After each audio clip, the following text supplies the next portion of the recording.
Welcome back to the channel. I'm your host, Daniel James, and as always, if you're new here, welcome.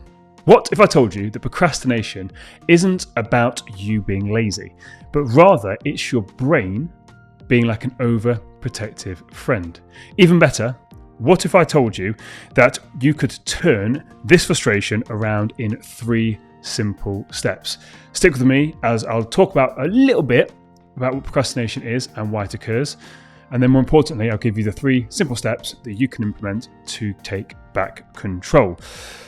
So what is procrastination? For me, procrastination is putting off what's important to do what is fun and easier. And this all comes down to your brain perceiving things that are important as hard, boring or time consuming.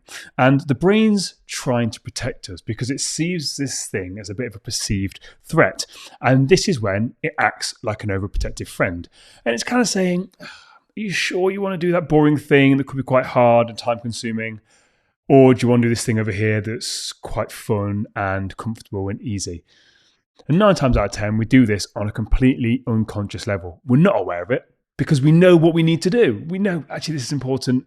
And if I put this off, it's going to put real pressure on me or I'm going to get into trouble. But subconsciously, the brain's like, no, we're going to do this thing over here because it's easy.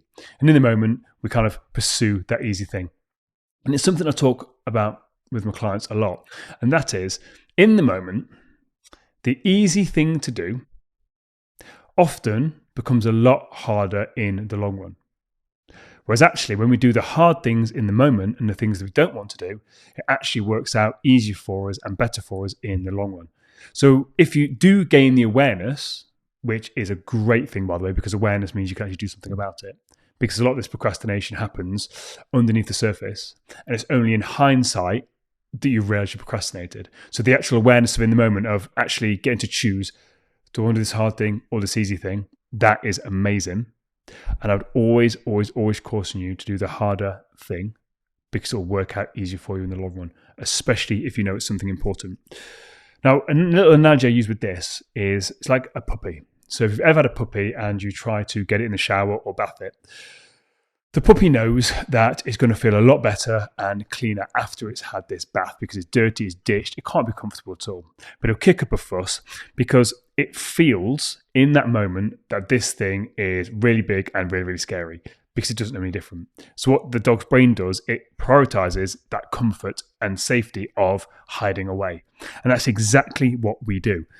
We hide away from tasks because we want to feel comfortable in that uncertainty. But just like with the dog, when it comes out the other side, and after we've done that hard thing, it feels so much better. So what we need to do, just like with the dog, just like with the puppy, is we need to retrain the brain. Just like we tell the puppy, hey, like bath time can be fun. Like I know it seems big and scary, but it's actually not that big a deal. And over time, the dog's like, actually, yeah, this is pretty easy. We can do the same thing with ourselves. We can actually retrain our brain so that when we are faced with these things that we know we need to do, but we perceive them as boring, hard, tough, whatever it is, time consuming, we can actually retrain our brain to be like, actually, like that's not so bad, and we should crack on with it. So what are the 3 steps that we can take to start to overcome procrastination? Well, the first thing is break down this big, important task thing, whatever it is, into 5-minute chunks, because we see these tasks normally as a massive thing. Like maybe we've got a paper to do, or we've got a big project for work, or we've got to tidy the house, whatever it is. The reason why I procrastinate is because like, oh God, so time consuming, it's so big and massive. But if we just commit to 5 minutes, 5 minutes is nothing. What happens is we actually overcome this brain's initial threat response to this big task because only 5 minutes. I can do 5 minutes. 5 minutes is fine. And then there's something called task momentum that kicks in. And maybe you've had this before where you're like, oh, do you know what? I'll just tidy this table. And you tidy the table, and then before you know it, you've tidied the whole room and then gone on to the other room because you've actually got momentum on your side. When things stop, it's really hard to get it going, just like a car. When a car stopped, to push it to get it going is really, really tough. But once it's got momentum, the car will actually keep going. It's really easy to push it, and one person can keep that momentum going. Same with this. So this big task, this big thing you've got to do, can you just commit to 5 minutes? And what I've got is one of these little timers. It's actually a really good Christmas present I got, where basically you turn the timer, set it to whatever time, press it and it beeps. But again, it's a cheap little thing. But you can do it on a stopwatch, you can do it on your phone, whatei'll listen to one song and then I'll stop. But actually, if it's a fun song that you enjoy listening to and sing along with, this ties into another point. You make the task fun, they're actually more likely to get going, because starting is the hardest part. So step 1, 5-minute chunks. Step 2, set up your environment properly. Now, what do I mean by that? Get rid of distractions, especially if this comes to a work-based thing. If you are working from home, can you get rid of the distractions? So right now in front of me, I've got a massive TV. Like, you can't see this, I'm in the garage, there's a massive TV there. The TV's not plugged in, the PlayStation's in the other room, and most of the time when I'm working, I have my phone either in my pocket or at the other side of the room, so I'm not getting distracted. Because what can happen is I can sit here and I could pick up the PlayStation and start playing. I could get on my phone. I could do all these things. Now, yes, I've got the internet on my laptop. I get that. Yes, I've got my iPad. I get that. But they're essential things for me to work. But as much as you can you set up your environment for success? Because that makes it a lot easier for you, because our surroundings influence our behavior a lot more than our intentions. How many times have you gone to do something and your intentions are really good, but actually get distracted by something? And again, maybe if you're sat in again, I understand you may not have the luxury of this if you're working from home, but if you're working in the kitchen and you're constantly distracted by the washing, the dishwasher, all these things, that's going to be a problem. So maybe can we work in the lounge, or can we work in a spare bedroom? Can we work somewhere else? Can we go and work at a coffee shop where we're not actually as distracted as we are when we're at home, because there's always things to do? Because we start with the best intentions, but actually our surroundings influence that a lot more.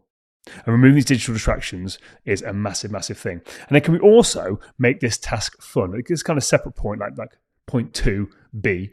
But can we make this task fun? Can we get some enjoyment out of it? For example, putting music on in the background. Again, if it's something to do with work, can we just make the environment a bit more fun, rather than just being like boring and bland? And it's almost like a punishment. Can we get ourselves a really nice coffee that we like? Can we order a nice lunch after we've completed the task? All these little things make the task more fun and enjoyable for you and help the environment so you can flourish. Step number 3, if-then planning. So all this is basically a rule that you set for yourself. And it's, if this situation occurs, then I will perform this action. So for example, if it's 9 a.m, I will spend 30 minutes on the most important task for the day. Because what this does is, and this is backed by research, and the research was in implementation intentions, and it shows that using the if-then removes the real-time decision-making that leads to procrastination. Because basically what we're doing is we're removing a choice. Because we're giving ourselves a rule, we're not sat there like, well, what do I do now? Because that's a choice. What do I do now? Fun thing, boring thing. Whereas actually if you've made a rule, when it gets to 9:30, I'm going to do this. There we go. When it gets to 9:30, I'm going to do 5 minutes of cleaning. Perfect. Because then what happens is when it goes and you set the timer, so it could even be in 30 minutes, I'm going to do this. Perfect. Because then you've taken the decisions out of it, you've made a rule, and then all you've got to do is just stick to the rule. Because a lot of the times it's when we have these conversations with ourselves, that's when we start to negotiate with ourselves. I can't bother to do that. I don't want to do that. And then we go and do something else instead. And then eventually what happens is we get backed into a corner and we are forced to do the thing we didn't want to do. We hate it even more, and this whole task is blown out of proportion. So now we actually hate doing this piece of work even more, or we hate cleaning the house even more. Don't fear these big things. It's not as hard as we make it out to be. Just like when it comes to that puppy, we can retrain it and actually retrain ourselves to see these things. Actually, it's not big and scary. It's what we've made it in our head, probably through doing what I just mentioned there. We put it off, we put it off, we put it off. So now we hate doing the thing. And next time it comes around, we don't want to do it. Taxes is a prime example. If you're self-employed and you've got to fill your taxes in, everyone leaves it to the last minute. People absolutely hate it. And because they hate it, they don't want to do it again. And it leads to this big procrastination cycle. Whereas actually, if you set some rules for yourself, at the end of the month, I'm going to do 10 minutes of accounting. That's what I do, and it absolutely works. I hope this has helped you. If you've got that friend that always procrastinates, or maybe it's your partner or a family member, send this out to them so they can break the cycle of procrastination for good. I hope you enjoyed this episode. Until next time, take it easy.